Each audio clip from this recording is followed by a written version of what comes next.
Hello, everyone. Hello, everyone, and welcome to Super Deluxe Gamescast. This is our 200th episode. We're not doing anything special for it. No. I we're doing something kind of special. Well, yeah. We do have some fun guests tonight. We kind of had to change plans a little bit. We have had some people that are impacted by the hurricane via internet access, or scheduling issues and stuff. So they're staying home, keeping quiet. Yeah, and, I know we were originally going to have Blaine on, and of course John's not able to make it tonight either. Finn, we waited till the last minute, and I guess Finn can't make it tonight either. But that's fine because we had this great idea earlier today of, you know what, it's 200th episode. Let's reach out to the community managers and have them on. Now, we couldn't have Julian on, and we couldn't have Lena on, but we do have our good friends, Dio and Rar. So it's not the totally full crew, but we got the ones with courage. It's actually a very international show tonight. Yeah. But it's like, what? This is 5 of us from 3 different countries? Yeah. Well, and hell, when's the last time we actually had Gabe on the show from Brazil, right? Like it's been a while since we've had somebody from outside the United States. And Canada, outside of North America. Canada is the United States. You're our neighbor. We've not adding any. We've annexed you, unfortunately for you. It's okay. We keep you tucked away down there, and you don't bother us. You swept us under the rug. We deserve it. We're awful. You're good people. You just got a lot of idiots. No, we're not. No, we're not. How are you guys doing tonight? Good. I can't believe this is our 200th episode. Who let us do 200 of these? I let y'all do, I don't remember how many, 60 something? So I'm responsible for some of it. I could have taken us offline at any point. I could have pulled some plugs. And so I own at least that much. I forgot it was 200 this week. Yeah, we forgot until like last week. Yeah, I just looked on my Google Calendar and it was like, oh yeah, it's this one. It's this one coming up. Oops. Smooth move on our part. And of course, it kind of hasn't been a very busy news week, but there's been like some stuff that's going to be some fun to talk about, but no like big central topic. Although today gave us, I think, one of my favorite. We'll get into it. We got some stuff, but yeah, we're continuing the trend of news. Who's heard of it? But it's okay because still no price on those new consoles, huh? Yeah, I'm not. Look, you will find out how much PlayStation 5 costs when you are lined up outside Best Buy with a bunch of people who probably aren't wearing masks. At this point, I don't even know if you'll find out then. Yeah. You'll find out when your credit card. Yeah, swipe your card and find out. You have to sign it. They prick your finger. You sign in blood, and then they can't be held responsible for what happens next. Yeah, a skeleton pops up. The contract has been sealed, and then he just. But then nothing changes right away, and it makes you more nervous. Nervous than what they took. The lovely thing about there being like no news and not a lot of gigantic releases is that this is perfect backlog time. This is perfect time to re-experience kind of old favorites and tear through the ever-growing list that gives us anxiety every time we look at it. What has everybody been playing this last week or two? Let's start with Jeff. Oh man, why'd you start with me? I gotta point out and say somebody's name because otherwise we're all gonna sit here and wait patiently because we're all very polite people. Well, I can't really. The only thing I've been playing I can't talk about because I'm NDA'd, unfortunately. But I will say mentioning that broke your NDA. They're coming. Yeah. I have been trying. So my wife decided to start playing Final Fantasy 14, but she, despite not playing many games, she doesn't want to play anything but the computer. She likes the keyboard and mouse. She likes it looks better, it runs better. But that's where I do all my gaming, so I had to find something on my Switch to play while she's playing on the computer. So I caved, and much to against my better judgment, because I fucking hated my 5 hours with Xenoblade Chronicles X. I caved and I gave Xenoblade Chronicles Definitive Edition or whatever it's called a chance because some people have been very insistent that this one is actually good. Now I played a little bit and I don't hate it, but I don't know, I'm really struggling to get into it. I play like 20 or 30 minutes and then I kind of like go to get a drink and I come back. I'm like, I don't want to play this anymore. So like maybe I'm not giving it a fair shake. It's like not really grabbing me and it feels it's throwing a lot at me. I get really confused in games really easily and just I don't know.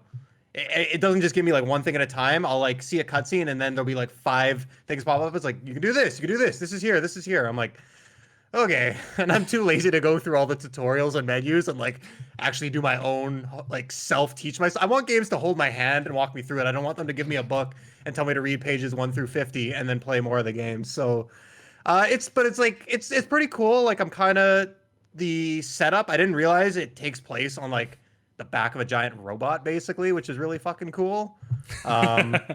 It looks better than I thought it would. I had to turn the sharpness on my TV from 5 up to 50 because it's so soft on a 4K display. But yeah, no, I dig the art style. Seems to run pretty good, and it's only 5 out of 10 on the anime factor, which is about my threshold right now. I'm told it gets worse, but yeah. So I'm gonna keep sticking with it. Try to put in a few hours, maybe this weekend if I can, and give it an honest shake. But that's about it. Yeah. Awesome. Dio, what you been playing, man?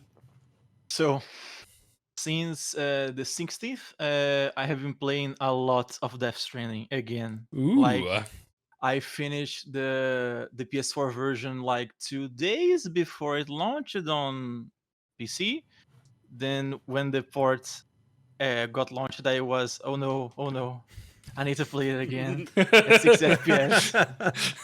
So I'm basically going for the platinum right now on Steam, and I can't stop. It's funny because it's not like I didn't build any roads or whatever on the PS4, but on PC I did everything imaginable. So I have like 4 times the number of likes I had on PS4.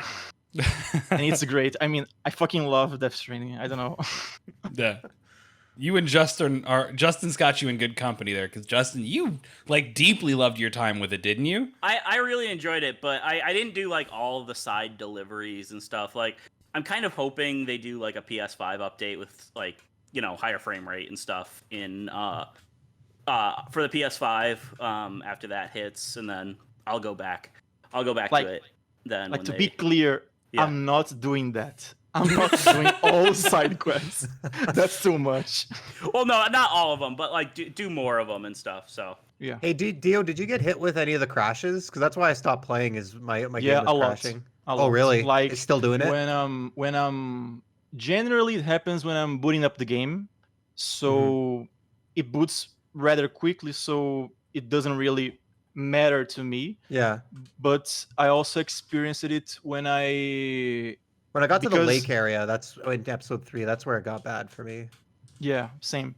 So what happened to me besides those crashes was that the game was bugged a bit when you used Steam input for the controller. So I need to deactivate it because the game does support the PS4 controller. So after that, it was fine. No crashes because of the controller. Weird. So, Okay. Yeah. Now it's fixed.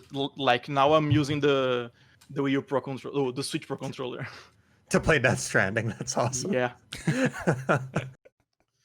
It's okay. I'm kind of in the same category as you when we get to me and just like, oh, I have to replay the game, but on PC now. So, Rar, what's going on, man? What you been playing? Mostly just Paper Mario lately. Aside from Hell yeah. Paper Mario first. I've been way behind basically everybody else I've heard playing the game. I'm on the like 3rd streamer. It's really fun. The battle system is it's kind of playing at me a little bit in a way that's like sometimes I get tired of it, and then other times it feels really good to like solve those puzzles. So it's back and forth on that one. If anybody see me complain about it, it was just because I was on the backside of that. But from the it's- point you're at on was where it got really, really good for me. That's awesome because I honestly I'm really liking it. Other than like the occasional battle thing that I'm not liking, like I'm on the fire boss, whatever it's called again, and it just like totally kicked my ass last night, and I was just like but can't wait to get back to it either. So I'm like, I keep hearing that too. I keep hearing that it keeps just getting better and better as it goes. So I'm kind of anxious to just like put actual serious time into it because I keep getting like an hour here and there, and that's why I'm way behind. So I'm excited about it. Like I'm excited basically coming off of Color Splash and it just being like a step up from that. And I already loved Color Splash. It's been great that way. Um, and then besides that, kind of lately I've had a boost in motivation in Animal Crossing stuff. So I've been doing some extra design work on my island, but then you play with some of the new dream feature that they added. You play with some other islands and you're like, oh, mine looks nothing as good as that. So it falls off a little bit, but I'm still keeping it that, which is nice because I was worried I would fall off of that game too quickly, which I'm not. So I think that's it though. Yeah. Justin, man, what you been playing? Yeah, so I finished up Paper Mario. I loved the last couple worlds. I remember last week, I was saying I straight up hated the first few hours of that game. Like I can't remember the last time I turned around on a game as much as Origami King. I was really glad I stuck with it, but I finished that up and I started Splatoon 2, which I had never played Splatoon at all before. I didn't have a Wii U. And so this was my first experience with Splatoon, and I had so much fun. Like, it was the freshest a game from Nintendo has felt in a long time for me. Like, just from everything from the art style to the controls, like, once you get used to how it uses the gyro aiming and stuff, it's really slick, tight controls. I'm a big shooter fan, and a lot of times when there's a shooter that's made kind of for and by people that, aren't big shooter fans, it's not very good. But, like, I really like how Splatoon really puts an emphasis on, like, area control and movement and stuff, because those are, like, really important, like, aspects of shooters that I think a lot of those, shooters for people that don't like shooters don't focus on. And I think it really focuses on those and is really good for onboarding people into that genre. I had a blast playing through all the single player missions, and so I grabbed the Octo expansion as soon as I finished the base stuff earlier today, and I started that today, and that's awesome. Like, it almost feels like a full-fledged sequel. Like, in terms of visuals and presentation, it's a huge step up from the missions in the base game. So I've really been enjoying that. So I'm gonna stick with it, and I hope to see like a Splatoon 3 or more from Splatoon in the future. I mean, I feel like that's like a guarantee. Both games did so well. I mean, like, and the expansion did super well. Like, Splatoon is I think anybody who doesn't at least appreciate Splatoon's existence doesn't have a soul. Like That's harsh. I'm just saying. Like, if you don't look at that game and recognize the amount of love and, like, punk and aesthetic that go into all of these different, like, facets of it, I don't know. I don't know. You're dead inside. I hope we're dialing this up for Bronson's sake. Yeah. All I remember is every time I started that game up, there was those two people that I had to listen to, and it took forever, and I couldn't skip it, and oh my god, it drove me. Yes, that has annoyed me as well. Thankfully, I've mostly been playing the single player, so I can just put the thing in suspend and then turn it back on. But yes, they're very annoying. I think the thing I'll say about Splatoon 2 is if you can launch a new IP on the Wii U and have it be successful going forward, that's pretty cool. Yeah. You did something right. Yeah. Like, it is Nintendo, but it didn't help a lot of Wii U games, did it? Also, like, one of the first things I saw when I walked into the plaza where, like, other players are hanging out, and there's, like, the artwork. There was, like, some like, you know, they have the artwork that pops up above them. One of them was just a giant fuck Trump banner. Like, that was the first thing I saw. Like, that was my first impression of the game when I came in, and I'm like, all right. I swear there used to be a Twitter account that just posted random Splatoon like the art that I people assume did. there was. Yeah, I recall Yeah. that. Yeah. Oh, and no, like I mean, all my problems with Splatoon, which were a lot and put me off the game, but they're all infrastructure, design. The problems with that multiplayer- game are the the gameplay really itself. stupid decisions that they didn't have to do. Really Whereas, stupid like, decisions Nintendo makes on every online game. Well, Whereas, but like, yeah, if they just had a regular online system, I it literally would have bought been the- phenomenal. I literally bought the game to play with the SDGC crew. I was gonna play with John and I think Maddie had or something, and like we were trying to get into a group and like we could join a game together, but we couldn't join as a party. So like it would just put us on random teams all the time.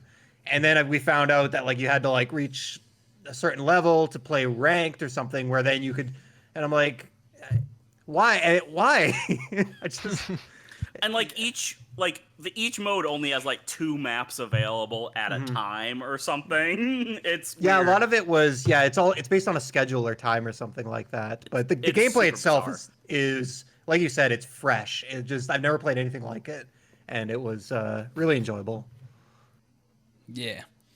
Well, so y'all know that we got that code for Gundam Extreme Versus that I have been playing a whole lot of, because there's way too many. So I told myself before I did this review discussion with Finn that I wanted to at least try every character in the game. I want to remind y'all that that's over 180 unique characters. I'm regretting that decision because I'm now grinding like X number of characters every day to at least play with before the weekend comes around, so I can say like I've tried just about everything. I've played some online, you know, I've played the arcade mode, I've done the mission, I've done everything short of invite a friend over and play co-op together because it's not safe. but How's the online? It's good. It's got much better netcode than most fighting games I've played, and I think that has a lot to do with the fact that it's not quite as frame perfect by design. Yeah. So you've got a little bit more wiggle room. You don't need to have like if you've got the tiniest bit of lag when you play Street Fighter online, it's unplayable, and that wasn't really as much of an issue when I was playing Gundam Extreme Versus online.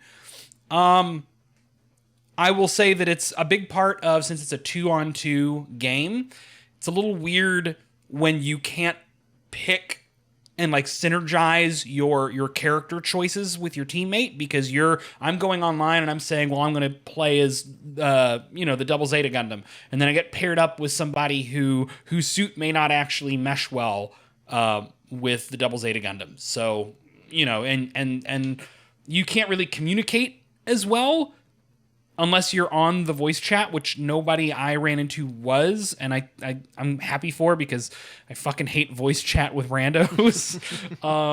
But again, if I'd been playing with like a friend on the couch beside me, like if we hadn't been in the middle of a pandemic and Lena could come over and we could play together, it would have been a very different experience.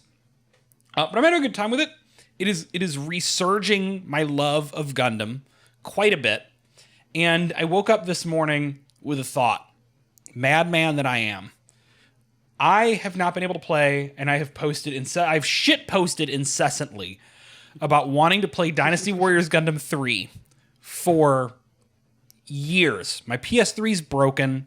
I don't want to pay to get it fixed. I don't want to buy a new PS3. I've wanted backwards compatibility so I can play some Dynasty Warriors Gundam 3 on PlayStation 3. It turns out that I checked the compatibility list for the unnamed PS3 emulator, and most of the entries are a couple of years out of date. So I dumped my disc into an ISO form, and I grabbed an emulator, and I'm now playing Dynasty Warriors Gundam 3 in 4K 60 frames per second with a bunch of texture filtering, and it's Does it work? perfect. It's perfect. There's nothing wrong with it. There are occasional where like a character portrait, like the 2D artwork might have like a pixel line through it that's weird.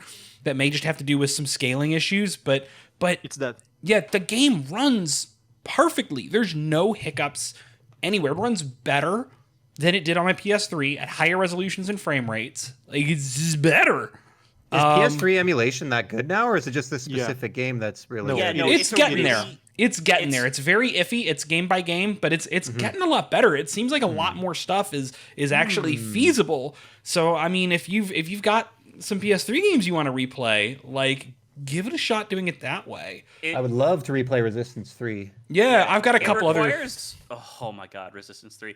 Insomniac almost daily does some post about Resistance, and I'm pretty I know, sure it they drives do me it just insane.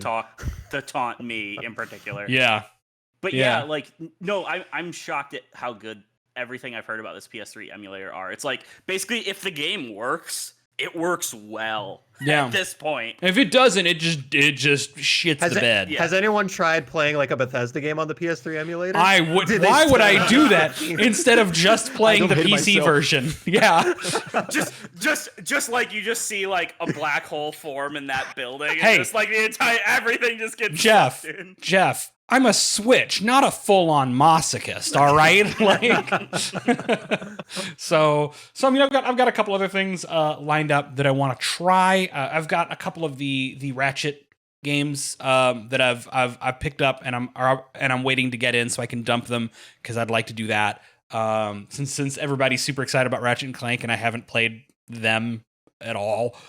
But yeah, so Gundam has been my entire gaming life for the past like week. And it's just been so good. I'm back on my bullshit and it's incredible. So I don't have like an easy transition, which always bothers me when we don't have that. But I'm going to toss this to Justin for the specific topic. The state of play was today. And there wasn't a lot there, but one of the only things that was there has a very interesting story behind it.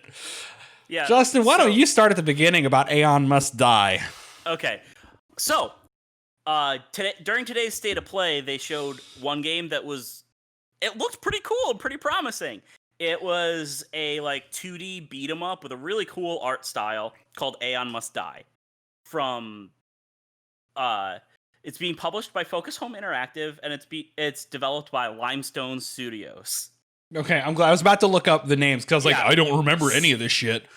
Oh, I looked it all up before the show so that I would at least have as much information as I could have. I haven't gone through the big dump of stuff, but I've gone through at least a summary. More responsible than me. So, after the state of play ended, we got a bit of an update on this game. The entire development team quit this week because of shady practices from the studio owner, including stealing the IP from the development team, you see me turning red? forcing them to use nothing but pirated tools so he didn't have to spend money on software for his development studio. What? As well as extended crunch, harassment, and abuse. It seems very unclear how much Focus Home knew about this, and obviously Sony probably didn't know much of anything. It seems very much like this development, because they also posted right afterwards a Dropbox of evidence and legal files, just tons of I missed the receipts. Dropbox. Yeah, no, this is tons of my receipts from, and Holy shit.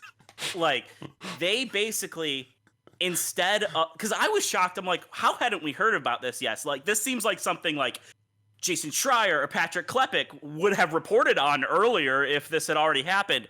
It seems clear to me that they knew a trailer for the game was going to be shown in the state of play, because all of the work on the trailer was outsourced to just some contract artists that were not affiliated with the development studio. And so they waited until the game was shown and people were talking about it, and then they unloaded everything that they had onto the internet. Respect. And yeah. amazing play. And so if you look closely at the timeline where Sony has been tweeting about every individual trailer as it's been posted on YouTube and on the PlayStation blog for games that were in the state of play, there's one curiously missing that they have been talking about. So I'm very excited to see where this story goes. Is this the shortest we've ever seen between a game being revealed at a major event And then and canceled. then immediately wiped from the face of the earth? Like, Yeah. Yes. Yes. I mean, this one could potentially have a happy ending. Maybe? But well, what do you Doubtful. define a happy ending as in this situation? I mean, the developer Because- is getting the IP back and Okay. being able to finish the game. I see. But it's I mean, unknown. I don't what- even think Goodbye Volcano High went through this quick. that was of a a couple turnaround. hours. That was the at one least that a came to couple mind. hours. Yeah. That was at least a couple hours after the show before people realized it. Yeah. Because we recorded our show for that night, so it was like probably 6 or 7 hours after the State of Play aired. This was about 15 minutes. God damn. These people were waiting with their fingers on the button, ready to go. It's nuts. They Like, had this that was- drop down menu in Google Drive ready to switch from from private to anyone with the link can view. the way the Dropbox is organized is so much like thought and testimonials in here. It's just ridiculous. Yeah. A lawyer put that together before they you know what? I joke, but I mean, I would not they- be surprised. They mentioned they have had lawyers combing over their documents. Like, this team, like, we have seen, I mean, there's been other stories in the news this week about, worker action. Like Blizzard and salary, like the anonymous salary postings for people being able to negotiate higher salaries because apparently Blizzard doesn't pay that much. Yeah. Side note, it's incredible. They didn't need to publish anybody's salaries but one person's because Bobby Kotick and his $40 million is the only thing anyone gives a shit about right and that's now. also want to know probably the craziest part about that. That's probably before his stock options and I think that bonuses are includes. factored in. I think it includes in the document if you look. Oh, But I okay. mean, But, still. But this is the most coordinated, organized, and precisely targeted bit of worker action I have seen in the games industry. It is incredible. Cannot disagree. The kids are all right. I'm trying to think if there's anything else quite like this. There's not Where a really game much to say about it other than holy crap. just to sit and bask in awe at the genital fortitude it takes to pull something like that off. Yeah. Oh my god. It's funny that we brought up Activision Blizzard. This is my transition. I managed to get one. It's funny we brought up Activision Blizzard because they've pulled an interesting move. So a lot of like news outlets and influencers have been receiving black crates with I guess black crates. locked black crates with a do not open before, is it August 10th? August 10th. I wanna Monday, say- August 10th. Yeah. And I guess the idea is that they will receive the lock or the code to open the lock at that point, which will presumably reveal the new Call of Duty game that has been confirmed to be coming out this year. Y'all wait, Call of Duty's coming out this year? Because Apparently. it's August and we've not heard of it at all. Jeff, Justin, are either of you guys a little bit more familiar with what's been going on behind the scenes with this game? Because I know there's been whispers of trouble.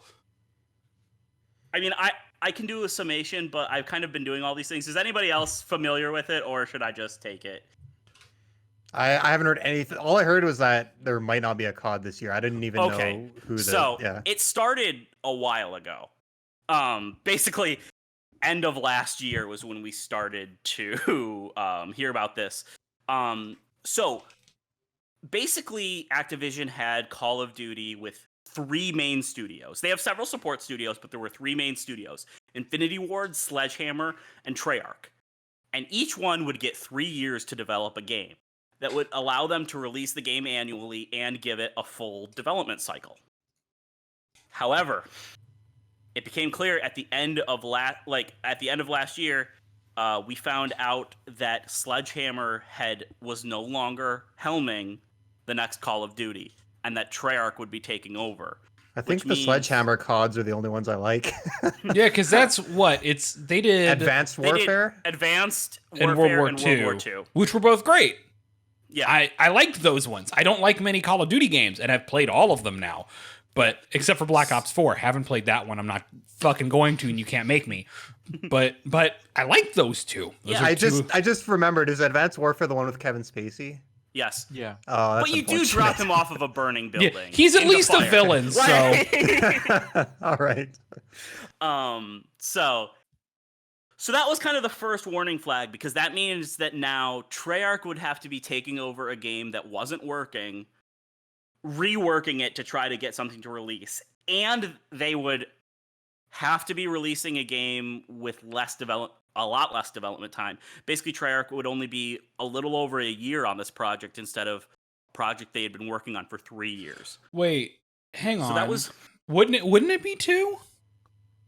If you moved him back a year, because. Oh, well, yes, I guess it would be 2. So, yes, it would be a little bit. But you're still chopping a third of their expected development time off. I guess the year I meant was because they were coming on late to the project, because it was like mid to late last year when they came on. Then you factor in this year, where it seems like 6 months of 2020 dev time is like a year. Like, yeah. Not quite on the same schedule. So that's the first part of it. And so Modern Warfare 2019 came out last year. It's been really well received. Warzone, the free-to-play Battle Royale, came out this spring. It's been doing very well. And so, also during this time, quite a few leads have left Treyarch. The 2 people that have basically been credited with why the fan base loves the Call of Duty Zombies so much, both of them have left, as well as several other key leads from Treyarch. And usually we get a Call of Duty reveal in May. Last year it was June. We started getting some teases in Warzone back in May, and then those went nowhere. It is now August, and they have not revealed the game. But in their financial call, they did say there is a game coming this year. Yeah, this game has a whole lot of red flags. I didn't even know about the people at Treyarch leaving. I just knew that they got bumped a year back because of Sledgehammer. Being gone. It seems like there was other issues internally at Treyarch on top of the previous issues. And also, interestingly enough, in that financial call, when we had initially heard that Treyarch was taking over lead on the project, Sledgehammer was still a part of it, but they were taking on more of a support studio role. Didn't they kind of support... In the financial call, Sledgehammer was no longer listed as a part of it, and it was listed as Treyarch and Raven. Raven has been responsible for handling Warzone.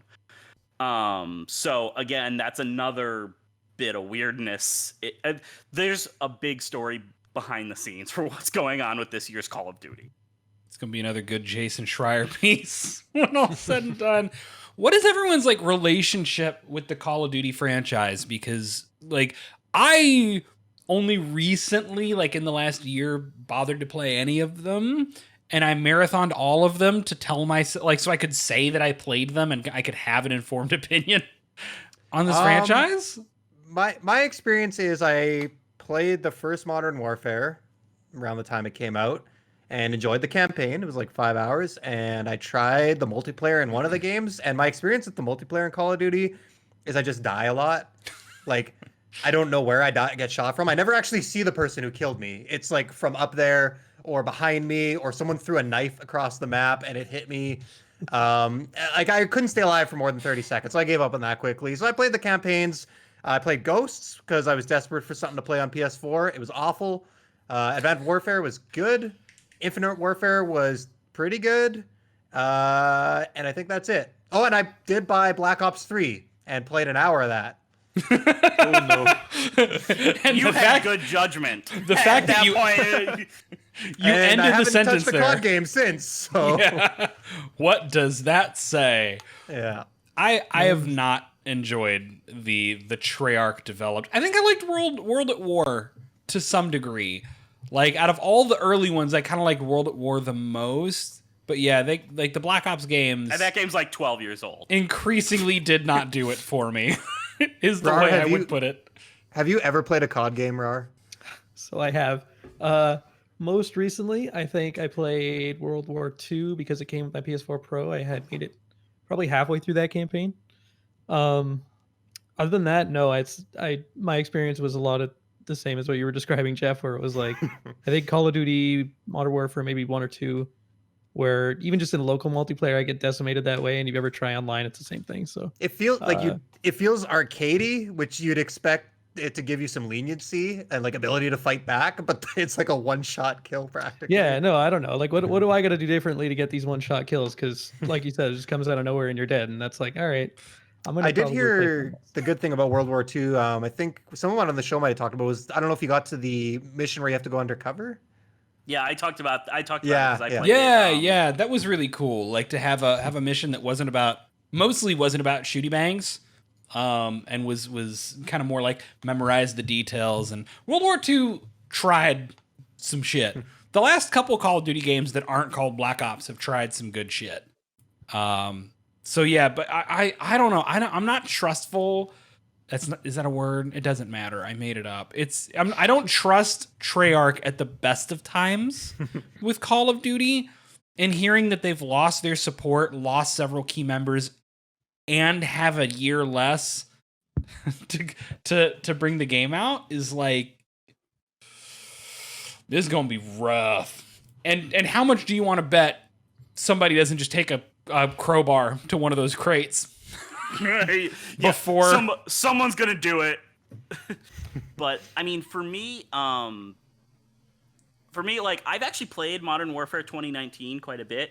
Actually, mainly just because it has crossplay, and I can play with some of my friends that are on Xbox. I played quite a bit of it, and like that game has been really well supported. Say what you will about the file size, but like we're getting pretty regular content drops of new maps, new modes, new weapons. They actually have like a reasonable microtransaction system this year. Like it doesn't feel like a game that's ready to just be canned after a year. Like it feels like a game that has only just recently really hit its stride, and the studio has done such a good job of supporting it. Like it feels stupid to release a game this year, but Activision has to because their balance sheets rely on a Call of Duty releasing this Is year. it their balance sheets, or did they make a deal with like a shadow creature that they have to release a game every year if Bobby Kotick wants to continue to make his $40 million? Yeah, The shadow creature is called capitalism. Too real. I'm done. I promise. It's just like that's the thing that annoys me the most about this is like it could have been that they could have just been like, you know what, we're taking a year off, we're just gonna support more Warzone and Modern Warfare 2019 a little bit more. They could have given the studios extra time, like whatever's coming when we actually see the game. And again, I don't have much faith that it's going to be great. It's just one of those things where like It's a completely avoidable situation. All the warning signs have been there. They could have just let them have the extra time and put some extra support into those games. And they've got Crash 4 and Tony Hawk coming out this year. Like, those games are going to do really well. Tony Hawk is gonna, do some numbers, I think. Yeah. it just seems like I guess we get into the 2020s and the way games are going right now. It seems dumber and dumber to just release a sequel in a series a year later when everything is like all built around, like especially a game that focuses heavily on like online community and like you're cannibalizing your own series. I don't know. Dio, did you have any thoughts? On Call of Duty in general or the news? Either. Like, what do you think about like? Are they better? Would they be better off just letting their games breathe for an extra year? Yeah, like in general, like why bother releasing it in such a sorry state? Like, it's basically like Derek said, it's just for the financial sheets. Yeah. Now, do y'all think this is something that just kind of occurred in my brain meats? Do y'all think that maybe the release of the new consoles is causing, would that cause additional pressure on Activision to want to like have Call of Duty ready for the launch of PS5 and Xbox Series X? Or yeah, I mean also that's another thing I didn't mention. On top of having less time, they have to support more versions of the game. Like, instead of like, they're going to be, and this list is going to be assuming some of the credible rumors that have been going around for a while about different versions of the consoles are true. They're going to have to support Xbox One, Xbox One X, Xbox Series X, Xbox Series S, PS4, PS5, PC, PS4 Pro. Like, that's a lot of platforms to have to support, especially when you're already like cramped for time. yeah, I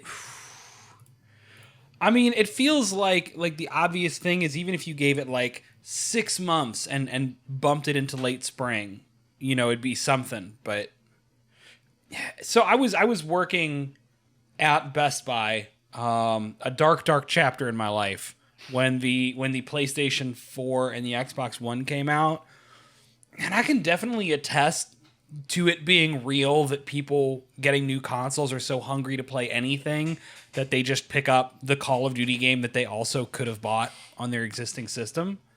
But like, it doesn't feel like, to me, I mean, as not Bobby Kotick, it doesn't feel like a good enough reason to rush this game out the door.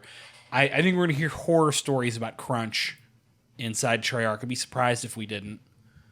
I don't know. I almost love to see it, but I don't love to see it. Yeah, no. And Treyarch, even for Black Ops 4, which didn't have a campaign, they apparently crunched really hard to get that game done. They're and now they're having to try to also do work from home and stuff too. Like, as every single time I think about it, I think of one more reason, like, that this is not going to end well. And it's really unfortunate, but also I think this series has kind of been in for a reckoning for a while, with doing annual releases every year since 2006, 2005. No way. Yeah. What? Literally, ever since Call of Duty 2, there has been an annual Call of Duty. I gotta look this up. Oh, wait, no, there was a gap. Oh, wait, no. Because Call of Duty 4, and then World at War, and then Modern Warfare 2. So, I have to see Black this. Ops. I'm pretty sure it's been... Oh my god. Yeah, every single year since Call of Duty 2 in 2005. Yeah, so and Call of Duty 1 was 2 games. years before that. So the only gap year where there wasn't a Call of Duty since the franchise started is 2004. The fuck? And almost all of those years, it's been the best selling game of the year. Mm-hmm. Something was gonna break eventually. But it's still going to be one of the best-selling games of the year. Oh, it's still gonna sell well. Yeah. However, The gamers are just going to complain about their choice afterwards. That community, if they're not happy, no one's happy. I have seen it. No, but then they're just gonna buy the whatever next year's is. Like, I feel like that series can't. I know, fail. but I feel bad for the developers that have to listen to that community on Twitter when they get angry, because I feel bad for the they're community not polite. manager. Yeah. If I'm any news outlet, I'm just gonna make sure that every person that reviews the game is a white man to minimize anti-reviewer death threats as much as possible. I mean, nobody talks about reviews for Call of Duty. When was the last time you actually heard somebody talk about the reviews? Doesn't of Call of matter. Duty Doesn't game? matter. They'll find something to be mad about. They'll find something to be mad about, and then women on the internet will be getting death threats. Just give them as few reasons as possible. Create that buffer of safety, because wow, it's gonna be bad. Oh, I just can't believe. I mean, I'm looking on Wikipedia at the list of main series, and just only gap year is 2004. I was in fucking middle school. Like, when this series started its completely annual tradition. I don't feel good about. I'm gonna close that list and stop looking at it. That's no. That doesn't feel good. That doesn't feel good at all. I think that's also a good bit of evidence that this is kind of an antiquated business model, right? Like, if they've been doing it for that long. But it still keeps making money, so is it? Yeah. I hate it. That's kind of a good point too. That like it doesn't matter as long as people keep buying it. Yeah. You know, I mean, we can sit here and say, and we can be as tuned in as we want, but we've also just seen that by and large, buying trends are just people going for that familiarity, and they're gonna get it, and they may find things to be mad about. And you're just gonna get the next one. Ugh. Can we talk about something that makes me happy? Speaking of buying trends, we got some numbers about people buying things from Nintendo. Nintendo makes me Derek, happy. do you want to take these? Do you want to take these? I got Jeff, it pulled you up wanna here. Yeah, let Jeff Sure. take it. Yeah, so this is I got some numbers from Nintendo Life and some from GamesIndustry.biz. So we'll leave with Games Industry. So Nintendo, their net profit rose $1 billion, up by 541% compared to the same period last year. Up 500% in net profit. The biggest driver was Animal Crossing New Horizons. The game shipped 10 million copies during the quarter, bringing its lifetime shipment to 22 million since it launched in March, I believe. 22 million. And it... Since March. Yeah, that's, I mean, well above what most games sell in their lifetime. And then some other numbers we had here. Ring Fit continues to do well, despite there's no actual numbers for it. Obviously, it's had a lot of stock issues. I thought it was 4 million was the the article here doesn't have the exact number. The new releases, Xenoblade did 1.3 million, and Clubhouse Games did 1 million. So people are basically just buying stuff on Switch. Yeah. I mean, that's also just true in general, right? Like franchises that have done okay before launch on Switch with a new game or just a re-release, and they do millions. Like, how do you make Pikmin 3 sell better than the whole rest of the franchise put together? You put it on Switch. Like, Yeah. you know, get ready for Pikmin 3 to sell 5 million, folks. The Switch itself, speaking of it, the console, it's moved 61.4 million units to date. 8.8 million are Switch Lite, which is a decent share considering that's still relatively new. Yeah, that's a pretty huge percentage. Yeah. They shipped 5.5 million Switch units during the last quarter, which was triple the same time last year. Like, just everything is up like 3 or 4 times from last year. It's just insane. And then the other one of note, Mario Kart 8 Deluxe is still the system's best-selling game at 26 million. And Pokemon Sword and Shield are at 18.2 million. Yeah. So that boycott's Third going well. best-selling game. Yeah. As Matt Piscatella continues to point out, boycotts just mean add a couple million to the sales at this point.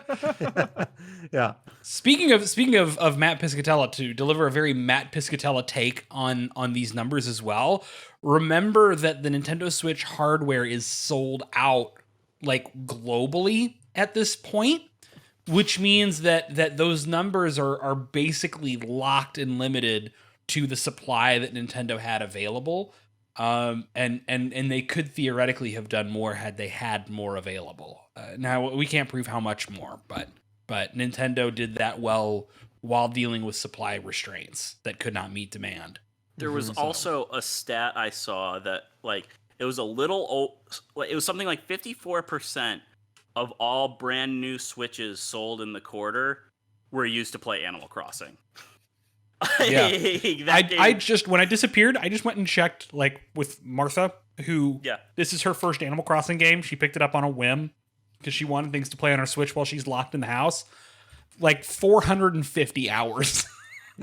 which seems to be pretty normal for somebody who's playing Animal Crossing on the Switch right now. So I mean, obviously Animal Crossing is probably going to become the #1 seller for Switch or close to it. I guess I want to hear maybe from Rara or Dio. What do you guys think? What's Nintendo's next big unit, like system selling, big units?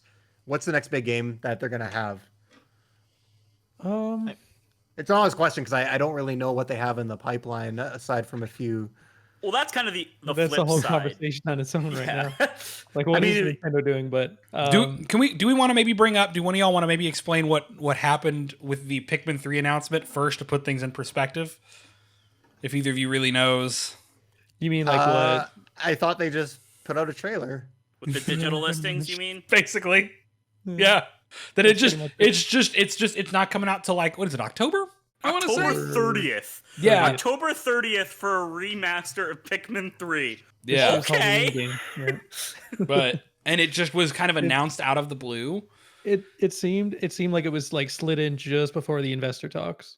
Yeah. So it's just like, here, we got something coming with a date on it because you've got Pokemon Stat, Breath of the Wild 2, the Metroid off in the distant future. Those are there, but who knows? Bayonetta, if it still exists. Bayonetta probably still exists, yeah. So it's just like they slid that Pikmin announcement in, like, we have a game this year. But is that it? I don't know. Who knows? It's a quiet holiday if so. There's all these rumors about the Mario games. Yeah. Those have got to be their Christmas games, right? I would have thought so. November, December for Mario? Same. Give me Mario Galaxy as a Christmas gift. I'm here for it, please. Yeah. I'm looking forward to trying Sunshine because, like, man, there are people split on that game. It's some spicy discourse. I like Sunshine for what it's worth. I love it.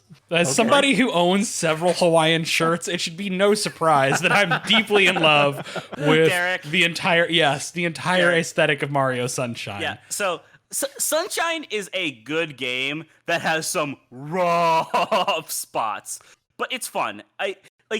It's one of those, I think it's not a great Mario game, but it's a good game. What do people that not makes like about sense. Sunshine? Sunshine genuinely is about. unfinished. There are a couple a couple specific super late like levels and missions that are clearly like were rushed to a basically completable state. There's a couple of missions that are just not fun and were just rushed. There is a level where you have to ride a boat across a lake of lava. And how you Fuck do the that boat is segment. by... It's one of the worst segments in a game I've ever played. And I like Sunshine.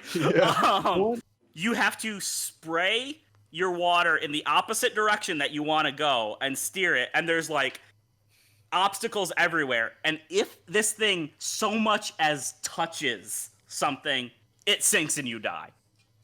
Let's talk about the Sandbird, y'all. Let's talk about the Sandbird. Sandbird, at least I thought was kind of cool and creative. It's hard as hell, but I at least liked that idea. Nothing about the Lake of Lava. It's a good fun. Mario game with a couple real rough spots, but I mean the overall experience is still very good. But I think my question is, do y'all think, like, Dio, do you think we even get another Direct this year at this point, or is it just shadow drops from here out? Like, I feel like we'll get something, both a shadow drop and some directs, but I'm not sure. It's like, it's bizarre because of the pandemic, we had so many delays on the AAA space and whatnot, but we don't hear shit about Nintendo. Like, yeah, we don't hear shit about Nintendo at the best of times. Yeah, but it's like the first semester was stacked, but now all we have is Pikmin, I guess, and Paper Mario came out, so okay. Yeah. I don't know. That's a good box quote. All we have is Pikmin. I guess. Pikmin 3 Deluxe Edition. Review quote, what else are you going to buy? Yeah. I mean, like Nintendo, what is it? They tweeted they tweeted a trailer or something for Donkey Kong Country Tropical Freeze again, which has been out for a while. But a lot of people still haven't played it. Yeah, They could stand to market that game a bit more, in my to. opinion. Yes, they need to. It's an incredible game. But it's just funny that Nintendo's just like, you try this thing you didn't play? There's still stuff you haven't played, I promise you. I don't want to get on the Donkey Kong discourse too much because the last time I did this, it went into like relationships and all the canon. I didn't know there was so much. But is there a chance they'll ever make like another 3D Donkey Kong? Or is that experiment done? 3D is a tough question. I hope so. Yeah. I think so. I mean, it's been said, but I think the DK64 thing, people look back on it and they're like, oh, that game is tedious and everything has been documented what's wrong with the game. But there were a lot of good ideas there. And I think if they tried it again and just look at that one for what not to do and do it correctly, like I feel like if they took like the retro Donkey Kong games have been working really well. So I feel like if they take that approach and like apply it to a 3D land, 3D world type thing where it is still just 2D Donkey Kong but in 3D, there could be something cool there. Yeah. Maybe Yeah, just put in a like I few look at all characters. their other games and it seems like they experiment with them a little bit. And then I look at the Donkey Kong games and I mean, without having played all of them, they all look very similar. Whereas even with, Metroid, they've got the Prime series and then their traditional side scrollers, and Mario's obviously all over the place. Like, Yeah. I tell you what's probably more unlikely and still needs to happen, because at least Donkey Kong has been 3D before, so it's not completely impossible for them to try it again and just go, let's take the thing we did but fix the things people didn't like. When's Kirby gonna leave 2D? Like,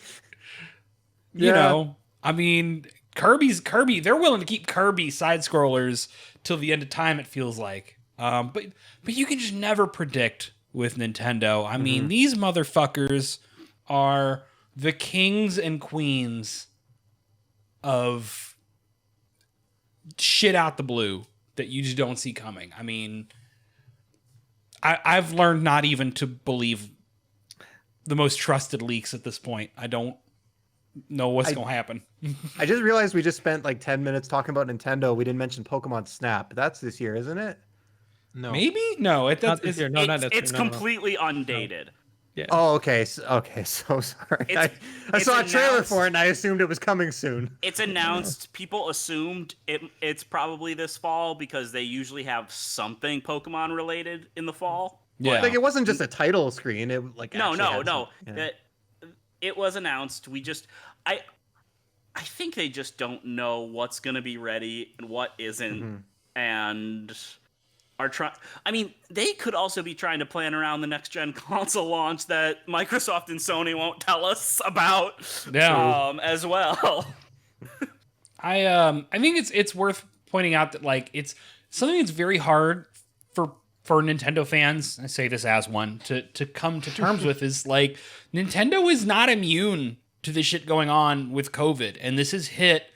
I mean, a great example of this that I've brought up on a couple shows before is like Warner Brothers was supposed to have their own E3 presentation for Warner Brothers published video games. We know about multiple big Warner Brothers games that are in the pipeline, some of which were supposed to release, at least one of which was supposed to release this fall, that hasn't even been announced yet. Nothing from them, right? Capcom Street Fighter 6 has been delayed so badly that they had to come up with a whole new season of Street Fighter DLC out of nowhere to try to fill the gap. And of course Nintendo's going to be affected by that. And I think we also have to accept that maybe Nintendo was already coming up on a period of the Switch's life cycle that was going to be a little drier. Maybe this holiday season was meant to be floated by a lot of big, exciting ports and remasters, and maybe like Pokemon Snap, and maybe like one other really cool thing, and then like, Paper Mario came out, and then, spring and summer were going to be really stacked, and next year was going to just blow us out of the water. And now the whole thing is even further spread out by COVID. I mean, Nintendo's lack of transparency, which is not a bad thing. Just that's the way they do things. There's an iron curtain up. They don't, it makes it even harder to know what the fuck's going on. So, but they're selling Switches and games, ain't they? Yeah. So Doesn't something's working. People on Twitter are not in the best position to question that, but I don't know. I just want to know. I want to know when I can play Mario Galaxy. Back to Kirby real quick. I don't need Kirby to go full 3D. I need Crystal Shards too. Ooh, That's all I need. I'm down with that. Bring back the power combining mechanic. Yeah. It's a Galaxy brain shit. I like the way you think. The internet has ruined Kirby for me with the fucking feet pictures. Sorry, Derek. Oh my god. Like I don't follow Kirby that much, and like that's all every time someone mentions it, that's all I can think of. It's in my brain like all the time. It's really traumatizing. I'm really Kirby upset with about man it. feet. I'd managed not to think about that for a while, but Oh, you're welcome. it's back. Cool. Well, we can move on, I guess. I don't know. Do you guys want to talk about State of Play, or do you want to talk about Fall Guys next? Let's talk about Fall Guys. Everyone's playing Fall Guys. I played 4 matches today. I just finally got my review code for the game, and it's really good. I wonder, a little bit of me wonders how they're gonna be able to keep up with the game. Like, I feel like they really need to push out new game modes and new maps, or like new. I don't know. I feel like people are gonna get bored with the limited set of stuff that they have right now, and I hope they're up to that task. But I don't know. What are your guys' thoughts on it? That's my main problem with it. Like, I only played the beta, and while it was fun, really fun, that was my worry. Like, how do you sustain such a game? Because, for example, other battle royale games, most are good, most play good, but I got sick of them pretty quickly. So, who's to say this isn't going to happen to Fall Guys? Especially given how it is played and how different it is compared to those type of games. I don't know. It's the reason I didn't bought it, basically. Mm-hmm. I wonder if that's also something where it really helps the game being on PlayStation Plus. Right? No, It's kind of like how games launching on Game Pass is launching on PlayStation Plus. Like, they got some money from Sony, this guaranteed income. They can get some people on it, maybe convince a bunch of people to buy it who aren't on PlayStation platforms early on and really try it. Now, there's no cross play, right, for Fall Guys? Currently, there's not. There is Okay. going to be a little bit after launch. I think they might have just done it as a way of handling the servers or something early on. But right now, it's PS4 and PC. It launched directly on PlayStation Plus, and I think that was a really good thing for a game. It's the same move that Rocket League did a few years back. Yeah. And we know how that turned out, with that being Yeah. still one of the biggest online games there is. And Fall Guys has kind of blown up, like, as part of a result of that. Like, Oh, yeah. everyone's getting to play it, and it's everywhere. And like, also, I've seen a lot of people that are just going ahead and buying the premium costumes that are on PSN because you can buy them all for $15, and it's a game I didn't pay for, and I'm having a lot of fun with, and they look really good. Like, I'm probably going to buy them just because I feel bad that I'm playing this game I really like so much without paying for it, and it's not a free-to-play game. It's like a weird situation where you sort of paid for it, so Sony sort of paid for it, but it's not real money. It's just out there in the ether somewhere. Raw, you were about to say something? I was just gonna say, I know they got me based on just solely the reaction to the game in the Discord. I was just watching that go by, and we had to have a channel for it because the conversation was so ongoing. And I just downloaded it sight unseen because it's on PS Plus, and I'm like, I'll look at what this is after. And sure enough, I had time for one show today. I think that's the. Is that what it's called? Yeah, I think so. Like, that's match show, whatever. Yeah, Show made up 4 rounds. I Round. think I made it. Yeah. Yeah, and I just played it for a few minutes. At first, I started with the seesaws, and I'm like, oh, I don't know. And then I qualified, and I was like, okay, this is good. Yeah. So I'm sold. Yeah, my first round, I think I made it 4 rounds. And then after that, I couldn't get past the first round for like 5. And I'm like, this game is not as good as it was.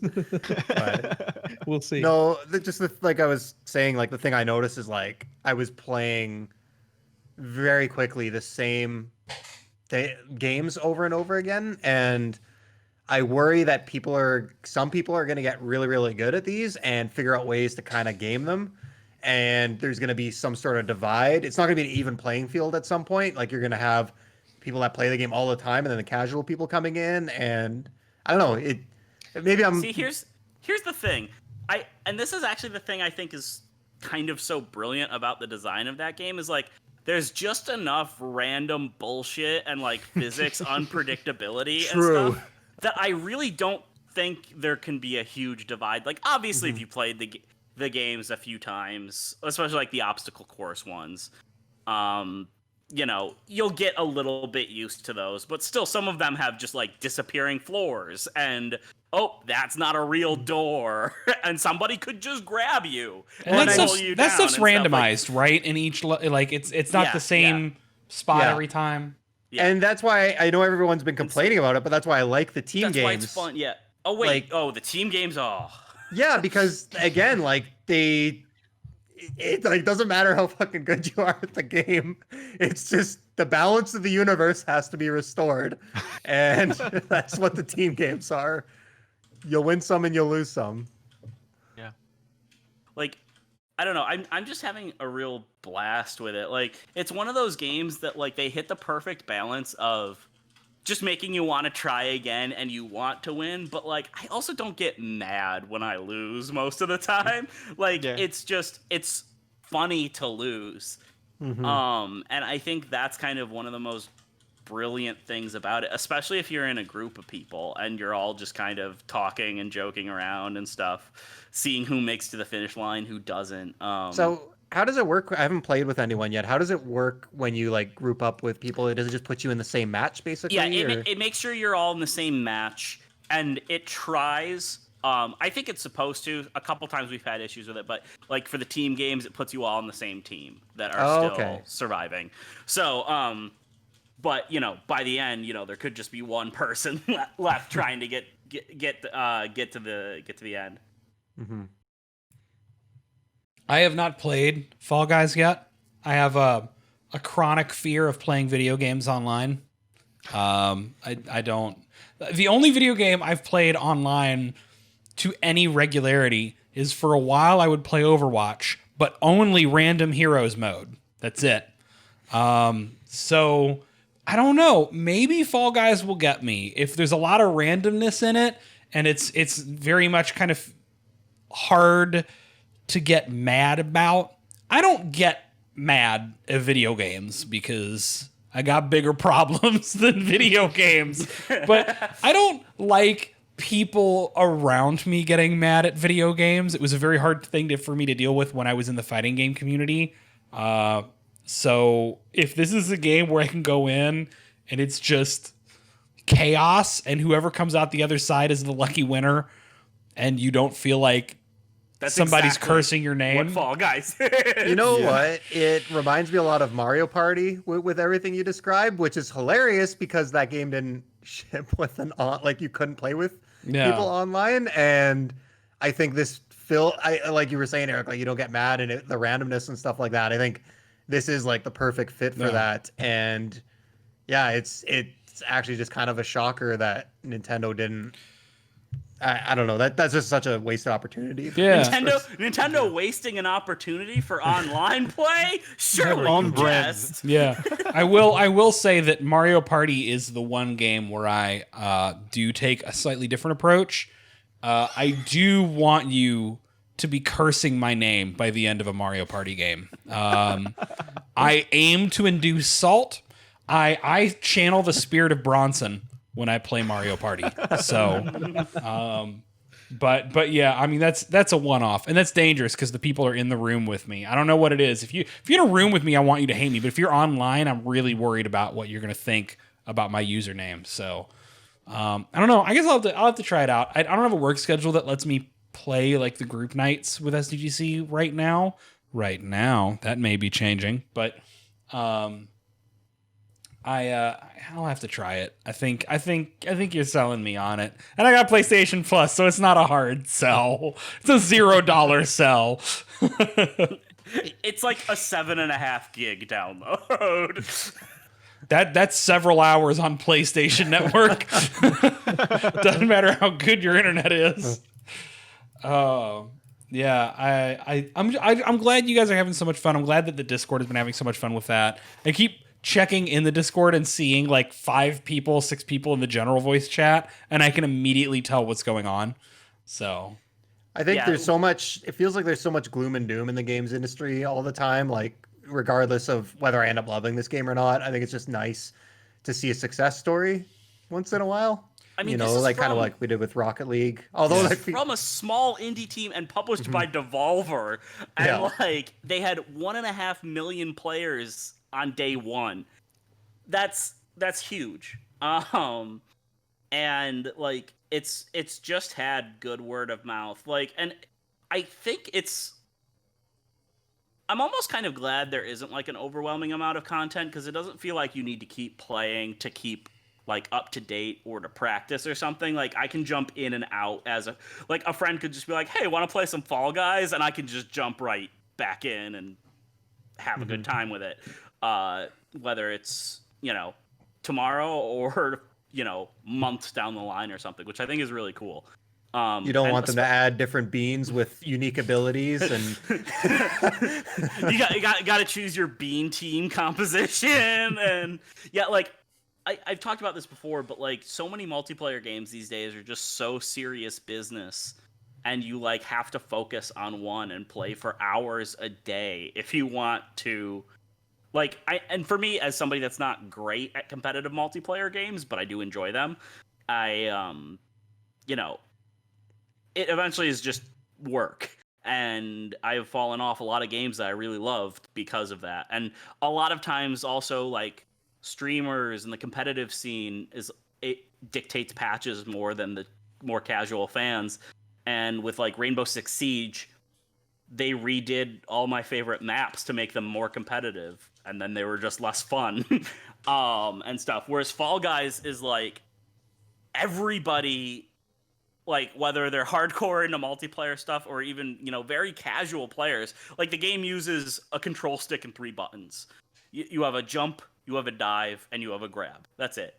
Like you instantly know what you're doing in all these mini games. Like it's just a very intuitive, fun, cheerful, funny game that everybody can appreciate. And I think it's going to do really, really well in the long run. I think there's something to say about it just being kind of like a game that we need right now, too. There haven't been a lot of games coming out, but Fall Guys is very cute, and it's very mimetic, and it's very like clips of it are inherently funny. The fact that it's something that came out on PS Plus and that people could get for free to start out, and it could just blow up everywhere. There's just something to it being incredibly silly and incredibly lighthearted, being, kind of just the energy that we need right now. So I respect that. we got time. Do we want to touch on State of Play to finish it off?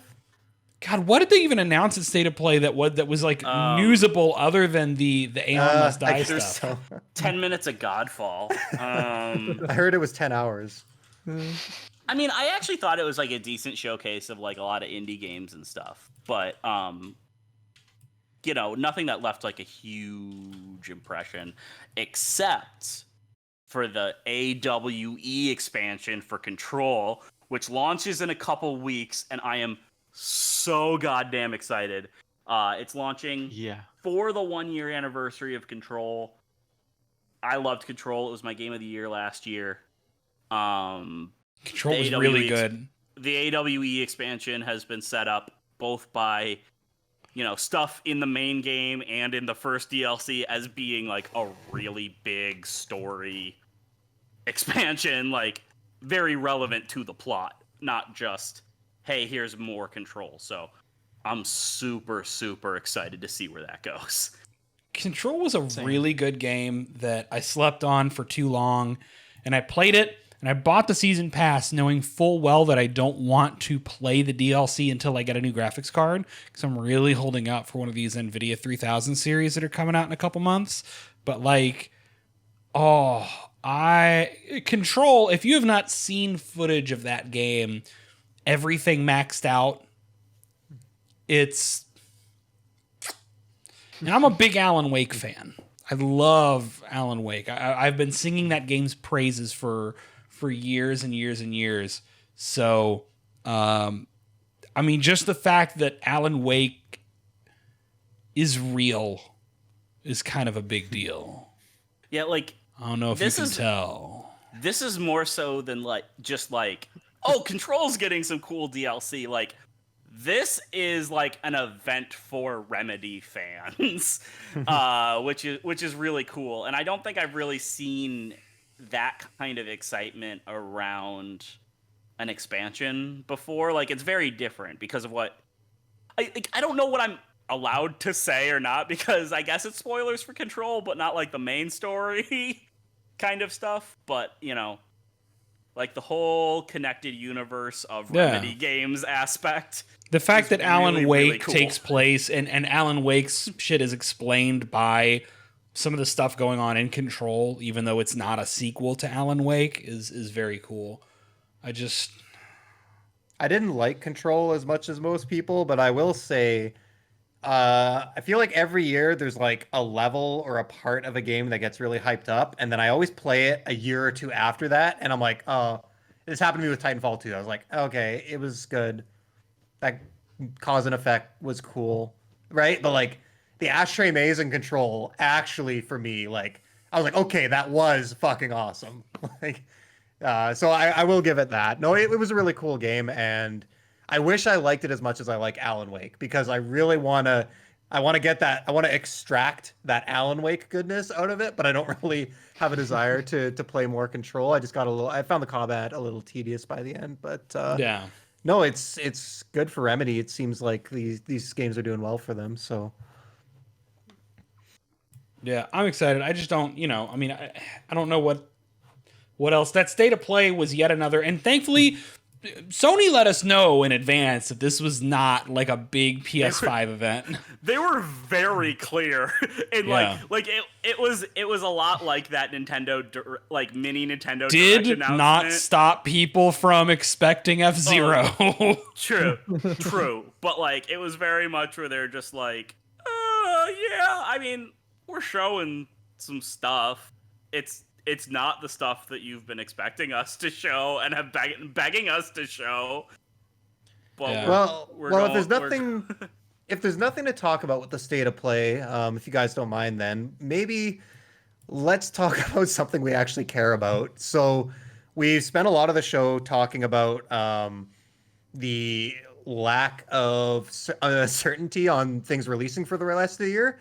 So I guess I'd be curious, why don't we just go around, and I want to hear, what's everyone most excited about? Like, what's your most anticipated game right now? What are you looking forward to? Bring it What are back you around to jonesing positivity. I like it. Yeah, let's get excited about something. Why don't we start with Rar? What are you looking forward to, man? Honestly, it's despite the uncertainty. I mean, unless you're looking for things that are certain, it's the Mario games. Okay, That's mostly what I'm looking forward to at this point. Like, for a long time, I was looking forward to Animal Crossing. That came out. Another Paper Mario that dropped and already came out, and I'm playing it now. So it's like the Mario remasters, I think, or something. And we don't even know what they're going to do for sure. It's all rumors. But if it is any amount of like, hey, we're touching up these games at all, I'm in. Put those games on Switch. So that's honestly got me most excited right now. And I just wish we could get like some news on it, even if it's probably coming next year. I mean, who knows? But that's got me most hyped at this point. How about you, Deal? Off the top of my head, I think Yakuza 7. Good choice. a bit of Cyberpunk, but the more time passes, the less I'm hyped for. Like that, those two twin brothers that are called Wright and I'm scared. I think I can't recall. They translated the names to Portuguese, and the guy thought it sounded cool, but it's really dumb. But also all the stuff we keep seeing, I don't know. I want to be happy for it. I love Witcher 3, but I'm not sure. I'm not sure. It's easy to be And scared about it. Yeah. and I hope Marvel's Avengers doesn't open beta because while I'm not exactly hyped, I want to be. Yeah. And I don't know. It looks cool, but I don't know. We'll get some impressions from the beta this weekend. I think it's open on PS4 next week, and then pre-orders on Xbox and PC next week, and then the week after it's open. So we'll have chances to play it in the next few weeks, at least with Hopefully. Avengers. Jeff, what are you looking forward to? Yeah, a few things. So I mentioned at the start of the show I can't talk about what I'm playing because I'm NDA'd, and it's because I'm in the closed beta for Microsoft Flight Simulator. But that does come out in like just over a week, and I'm super fucking excited. It's just bringing out this old airplane nerd in me that I didn't know existed. I feel like I'm 50 already, but I actually I got into flight sims with my dad is not a gamer by any means, but he had a computer when I was younger, and the only thing he had on it was like a flight simulator. It was like one of the like Flight Simulator 92 or something like that. I don't know how many there's been from Microsoft, but I don't know. There's something just, it's the same. I've talked about this dumb shit on the show before. Like I play Euro Truck Simulator. Like I like games where I just like kind of am going from place to place and I can just kind of zone and chill out and not really think about too much, not get overwhelmed with skill trees and systems and stuff like that. And, flight sims really, and I genuinely think planes are cool. Like they're cool to fly. There's cool planes. They all look super realistic. They make cool sounds. The cockpits are insanely detailed and they have 500 buttons and switches. And I only know what 3 of them do. So I like to spend 10 hours learning what the rest of them do. And usually it ends badly because I just click it and it shuts off the engines. That's the kill the passengers button. Yeah. But no, and it also just with the way things are right now, it's a really cool way to. I mean, I've never really been able to afford to travel or sightsee much anyway in my life. I'm luckier than some. I've been a few places, but for those who do really have that, it I think is just a nice escape from reality. Where hey, I can't fly anywhere right now, but I can go to Rome and fly over the Colosseum or something like that, and it looks really cool. So yeah, I'm just really excited for that game, and then the Mario games as well. Like Rar said, I am not a big Nintendo person. Most people know I haven't played most of those Mario games, but the way this year has gone, I was like, fuck, I don't need grim, dark, violent shit. I need Mario. I need some rainbows. I need some sunshine. I just need some wholesomeness, and and to get so many of those games all at once, I'm just gonna feast on that. So I'm excited. Are you looking forward to Tony Hawk? Oh fuck yeah! It's funny. I just replayed the 2 games before this was announced, even on my PlayStation 1 a few months ago. So I'm excited, but I'm also kind of I just replayed them. If they're a 1-to-1 remake, I might wait a little bit, but I'll definitely be playing it. Yeah. Man. Derek, what are you looking forward to? So, if the Mario remasters are real, that's a big one for me because every one of those Mario games, and I believe they're real. It's just like too many journalists have been yes, this is real for me to call it bullshit rumors, but 2020 has hit me hard, y'all. And I'm not ready to be let down again. That's valid. I will say that beyond that, I'm probably gonna go with Yakuza. I have been singing the praises of Crime Daddy for a little while now, ever since I played Yakuza 0 when it came out in the West and became an addict. I have been replaying Yakuza Kiwami 2 on PC because it's on Game Pass for PC, so it didn't cost me anything. So sure, why not? Let's run that cranked up in the settings. But I'm very curious about the changes that Yakuza 7 is making to like the turn-based RPG combat, moving away from Kiryu as the protagonist to start over with a new main character and finally separate from Kiryu's story. I love the big hobo energy he gives off. Is just incredible. Big fucking handsome hobo energy, y'all. I mean, that man's hair has never seen a brush, and it's great. This is like one of the boldest sequels I've seen in a while. Just like you're not only changing the character, but changing the entire gameplay or like genre almost. Yeah, and it's not a spin-off. It's Yakuza 7. So I respect the hell out of it. Yeah, I you have to. And the thing too is like they put out that Judgment game that was a Yakuza game and everything but name only. And I think that we kind of we're finally starting to feel the age of that gameplay style, especially if you're somebody who got into Yakuza with 0, and then Kiwami came out, and then you had 6 and Kiwami 2, and then re-releases of 3 through 5. And you're just hitting a point where, and then Judgment, which is not Yakuza, but is Yakuza. And at some point in there, they released a Fist of the North Star game running on the Yakuza engine, like in that kind of gameplay format. So it's feeling its age, and there's only so much you can do to spice that up. So you know what? You want to go turn-based, menu-driven RPG with this? I'm here for it. Let's use our smartphone to summon some shrimp to tear people's noses up. Let's go. I'm here. Let's make Majima leap from a skyscraper and knife somebody like he's an anime character.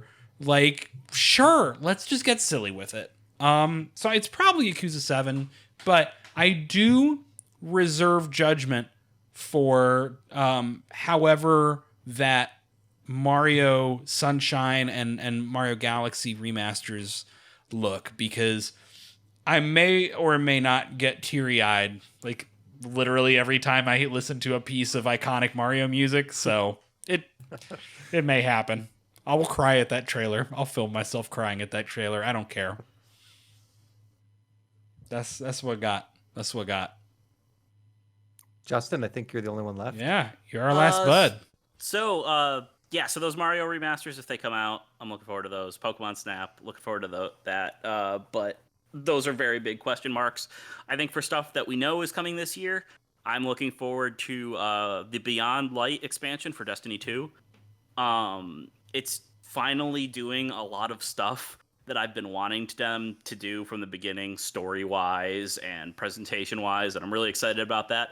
Plus, it's getting 60 FPS update for PS5, as well as faster loading, which both of those things are things that game sorely needs and will be awesome. But I'm also looking forward to Spider-Man Miles Morales and Deathloop. I think those are two games that I'm really looking forward to. I love Arcane. I'm a big fan of Insomniac's take on Spider-Man. I'm really excited to see what they do with Miles. I really hope that's a meaty game. Like, I don't know. I hope Miles gets his due. Yeah, I'm pretty excited for both of those. So those are kind of my big ones for the rest of the year. This is a rough. Saying this is a rough year is so obvious that it almost means you deserve to get slapped for saying it. But like, for real, this is a very, very scary and emotionally draining year in terms of social movements, global politics. We're all locked inside from a death plague. And our big escape is video games as our way to kind of keep ourselves occupied and find some joy in some art somewhere. And now the whole last chunk of the year, it doesn't matter who you're a fan of. If you're a Nintendo fan, Nintendo doesn't have much to announce right now, and we don't know what's coming. If you're a Microsoft or Sony fan, they haven't really shown you a lot that's coming at launch, and you don't know how much it's going to cost to get these systems if you even want them. If you're a PC gamer, you're still fucked because we don't know when new goddamn graphics cards are coming out. And we're overdue. And those could be in low supply too. Yeah, I mean, we don't know. There's possibility that Nvidia's cards, at least, they may only launch with like a 3080 and up. They may not even be able, maybe 3070. It's very likely they won't be able to do 3060 and below cards because of manufacturing constraints, which means if you're like a mid-range PC person, you ain't gonna get shit in terms of new RTX cards. So Unless you're buying all the secondhand cards that are about to hit the market. yeah, well, that's fucking true, huh? But yeah, so it's just been rough, and it's affected even like podcasts like this one where we have so much less news to talk about, and we're trying to figure out how to fill time and how to just keep talking to each other because we need this social connection so badly because we're all locked inside without friends. We're gonna make it. We're gonna make it out the other side. We're all gonna make it out the other side of this in every way imaginable. The world is gonna get better. We're gonna have video games again soon. God, I hope so. Yeah, I mean, just I just want Mario remasters, y'all. I don't have more for this podcast. I want ice cream. Is what I want. My wife's making an ice cream run for me right now, actually. So I need to get upstairs and prepare myself to receive that ice cream. All right, so you want me to take us out then? Yeah, take us home, Justin. All right. It's not always poetry. We don't always agree, but we always keep it real. Thank you for joining us tonight. Have a good night. Oh, fuck, I forgot to record the episode.